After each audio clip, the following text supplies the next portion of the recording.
This view now showing the tip of the boom.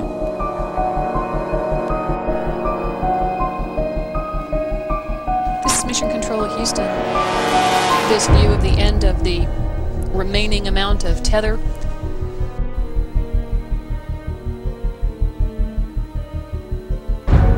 This is Mission Control Houston. This view is of the end of the tether, the end of about 10 meters or so, roughly 30 to 33 feet of tether that's believed is still out in Columbia's cargo bay. The tether large. And Jeff, we're tracking with the radar, and we do read zero tension. The tether has broken. It is What had started out as a normal deployment of TSS ended in disappointment for Columbia's astronauts and flight controllers as the system monitoring the satellite lost all data and the flight crew watched as TSS and its curled tether sped away from the shuttle.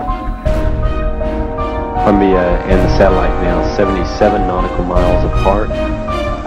In that call reporting that you can see the tether and see the satellite. It's beautiful.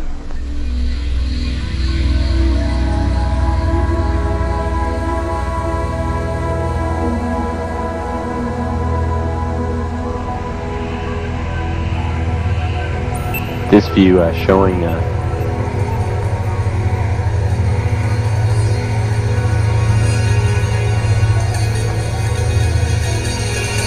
satellite, again just moving into sunrise. 81 nautical miles now from Columbia. This is Friendship 7. I'll try to describe what I'm in here. I'm in a big mass of some very small particles that are brilliantly lit up like they're luminescent. I never saw anything like it. They're coming by the capsule. And they look like little stars, a whole shower of them coming by. They swirl around the capsule and go in front of the window, and they're all brilliantly lighted. They probably average maybe 7 or 8 feet apart, but I can see them all down below me also. You guys getting the image? Franklin, we see a long line, couple of star-like things, and a lot of things swimming in the foreground. Can you describe what you're seeing?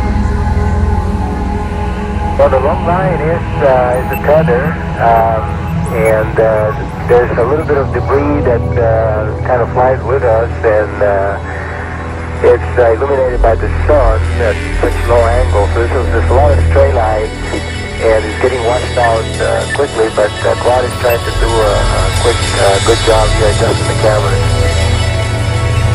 Copy that. In that description by the crew, this is the tether in the satellite with approximately 12 miles of tether still attached to it. Columbia and the satellite now just passing over the west coast of northern Africa.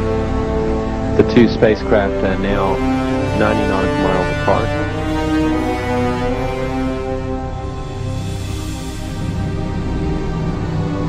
Controllers for the satellite did have communications with it during the close pass between Columbia and the satellite.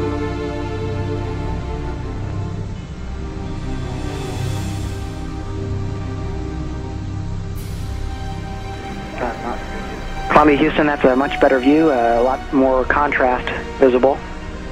And how wide does that tether appear to be? It seems to resemble a much wider strand than we'd expect. Can you describe which way the satellite is visible on that strand?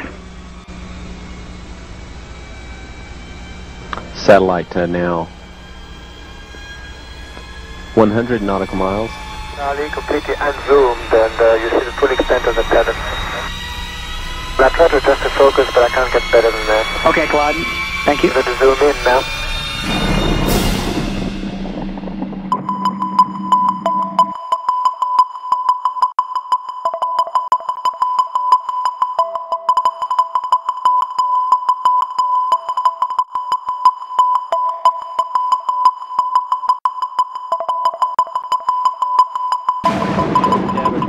Today, and my question is for Mr. McBrayer. According to the manufacturer, there was a spare tether in addition to the one that was hung up on STS-76 and snapped yesterday. What was the reasoning behind flying the same tether twice when you have a spare one that had never been used? We had a qualification tether that we have been using in ground testing, quite a lot of ground testing. We felt like the flight tether was in good shape. We took off the 300 meters that we had used during the first mission and felt that the flight tether had fewer cycles on it than the qualification tether that we had in the test setup. Was there ever any consideration or any discussion about flying the spare tether? Not to my knowledge.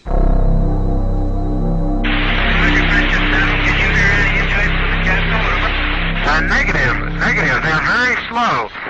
They're not going away from me more than maybe 3 or 4 miles per hour. They're going at the same speed I am, approximately. They're only very slightly under my speed. Over.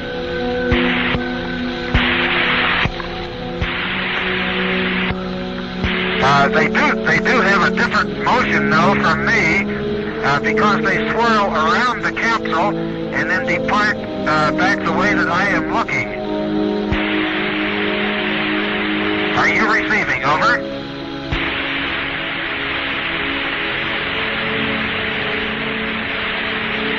There are literally thousands of them. This is Friendship 7. Am I in contact with anyone? Over.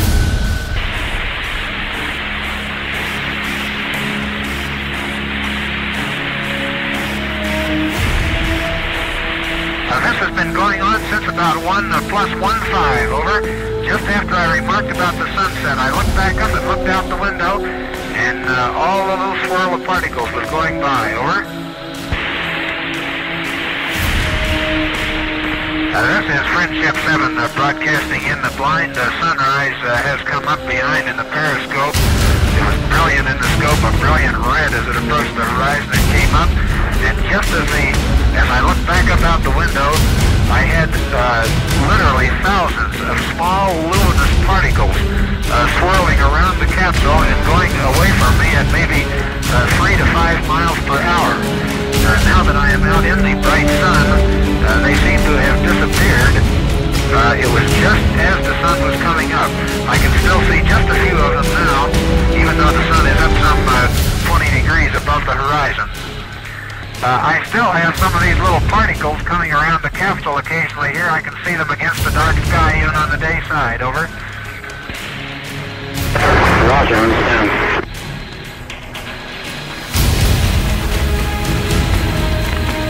Friendship 7, join us. If you have a chance, could you give us a blood pressure check? Roger, Friendship 7, we'll give blood pressure check. I still have some of these particles that I cannot identify coming around the capsule occasionally, over. Roger, how big are these particles? Very small. I would indicate they're of the order of a 1/16 of an inch or smaller. They drift by the window, and I can see them against the dark sky. Just at sunrise, there were literally thousands of them. It looked like just a myriad of stars, over.